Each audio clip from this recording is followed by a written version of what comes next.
नमस्कार प्रिय दर्शकों, मैं पंडित ब्रजेश वशिष्ठ एक बार पुनः आपके बीच में उसी श्रृंखला को लेकर आया हूं जिसमें राहु और केतु का परिवर्तन हो रहा है।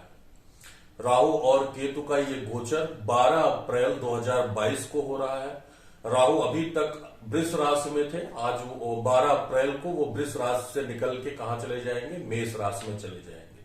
राहु और केतु का ये गोचर बड़ा परिवर्तन लेके आता है और ये परिवर्तन काफी दिनों तक हमारे साथ बना रहता है। अगले 1.5 साल तक, 12 अप्रैल के बाद अगले 1.5 सालों तक राहु और केतु, राहु मेष राशि में रहेगा और केतु तुला राशि में गोचर करेंगे।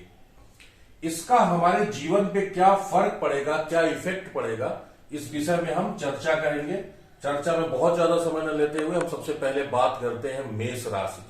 मेष राशि वालों, आपके लग्न में राहु आ चुका है। आपका लग्न एक अग्नि तत्व का लग्न है और इसमें राहु आके आपके अग्रेशन यानी आक्रामकता को बढ़ा देगा।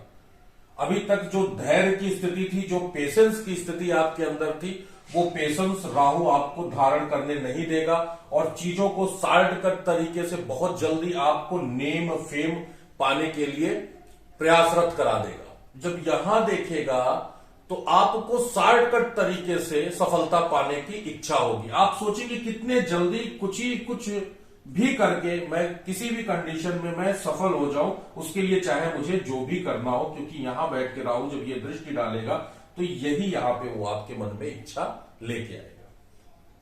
तो सबसे पहले अगर आप विद्यार्थी हैं, तो आप आर्टिस्ट हैं, तो आप स्पोर्ट में से जुड़े हैं, तो आपको भैया बहुत सावधान रहने की जरूरत है। किसी भी प्रकार के शॉर्टकट को आपको नहीं अपनाना है, अन्यथा आप बड़ी मुसीबत में पड़ सकते हैं। क्योंकि ये यहां लग्न में बैठा राहु की 5वीं दृष्टि यहां पे पड़ रही है, यानी राहु आपसे इनलीगल काम कराने की कोशिश करेगा। तो आपको मेष लग्न वाले या मेष राशि वाले, देखिए मैं यहां पे जो चर्चा कर रहा हूं, अगर आपका लग्न मेष है तब भी आप देख सकते हैं, या मेष राशि है तब भी आप देख सकते हैं। हाँ, ये जो गोचर हो रहा है इसमें हो सकता है कि आपका लग्न मेष हो, राशि अलग हो, या हो सकता है आपकी राशि मेष हो, लग्न अलग हो। तो इसके अनुसार अगर परिणाम में कुछ भिन्नता आती है तो वो वहां पे 50-50 करके देखा जाएगा। लेकिन किंतु मैं यहां पे सिर्फ गोचर की बात कर रहा हूं। तो ये राहु का गोचर आपको यही कहता है, मेष लग्न या मेष राशि वालों, आपको हर प्रकार के इनलीगल कामों से बचना है।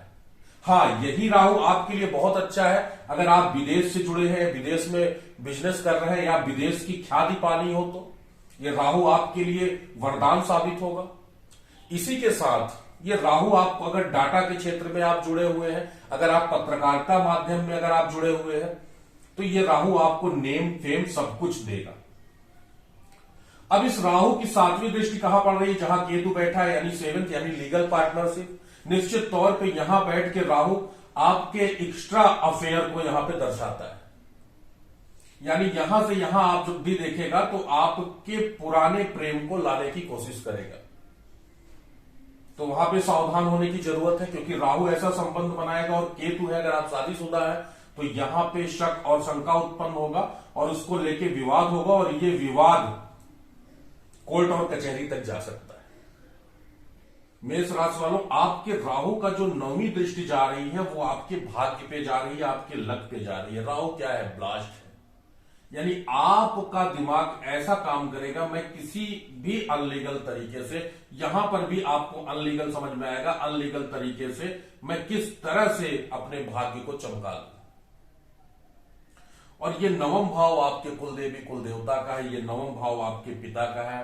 तो इस 9वां भाव से आपको ध्यान देना होगा, राहु की दृष्टि पड़ेगी तो पिता से संबंधों को लेकर आपको थोड़ा सा सावधान रहने की जरूरत है। दूसरा जो आपको ध्यान देना है ये है कि राहु की जब 9वां दृष्टि आपके 9वां भाव पे पड़ती है तो राहु है उतावलापन, जो आपको धैर्य नहीं देगा। तो आपको अपने लक के लिए थोड़ा सा धैर्य रखने की जरूरत है, थोड़ा सा पेशेंस रखने की जरूरत है। अगर आपने किसी भी चीज में जल्दबाजी की तो वो आपके लक को क्या कर सकता है, खराब कर सकता है।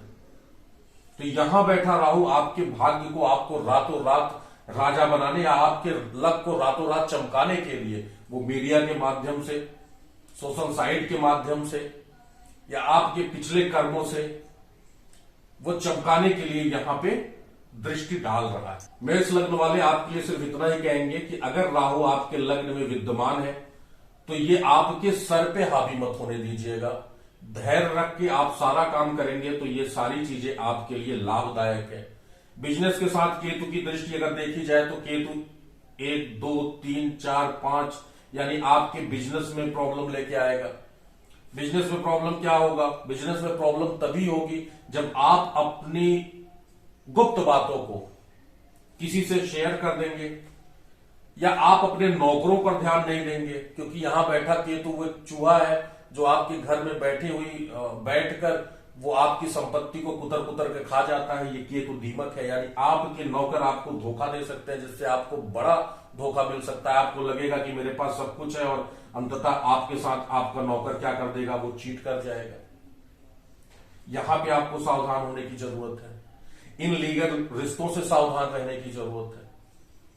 इसके साथ साथ इस केतु की जो नवम दृष्टि है 1, 2, 3, 4, 5, 6, 7, 8, 9 वो आपके पराक्रम पे पड़ रही है। तो ये क्या करेगा? ये आपके छोटे भाई बहनों का भी घर है। ये आपके बाजू यानी आपके हाथों का भी कारक है। तो यहां पे बैठ के आपके हाथ में पेन दे सकता है, आपके कंधों में पेन दे सकता है। साथ में छोटे भाइयों बहनों से क्या कर सकता है? विवाद की स्थिति ले आ सकता है। इसी के साथ साथ आपके पराक्रम में ये कमी करेगा। एक तरफ आपको जल्दबाजी की स्थिति होगी और आप बिगड़ कुछ निर्णय लिए कुछ बड़ा काम करेंगे और उसमें ये आपको क्या कर देगा? फ्लॉप कर देगा। ऐसे कंडीशन में आपको लगेगा कि आपका भाग्य आपका साथ नहीं दे रहा, जबकि आप ऊर्जा से लबरेज रहेंगे। एक काम किया, चलो छोड़ो दूसरा करते हैं। तो ऐसे कंडीशनों में आप जब फेल होंगे जल्दबाजी करने के चक्कर में, तो यहां पे केतु एक्टिवेट हो जाएगा और आपको ये क्या करेगा?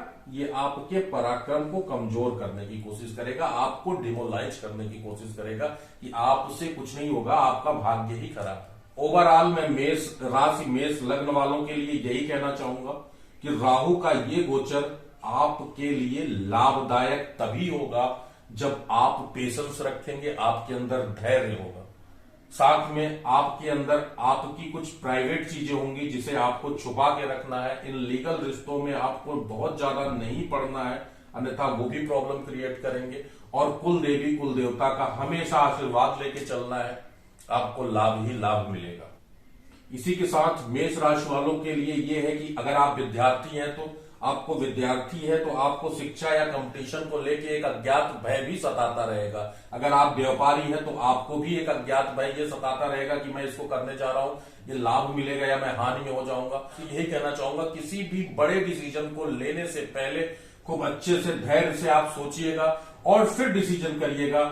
ये राहु आपके लिए लाभदायक बन जाएगा। ये राहु केतु मेष राशि वालों के लिए अच्छा होगा और अच्छा तभी होगा जब वो धैर्य और पेशेंस से काम लेंगे और अपने कुल देवी कुल देवता का सम्मान करेंगे। आशा है आपको प्रोग्राम अच्छा लगा होगा। इसी के साथ ओम नमः शिवाय।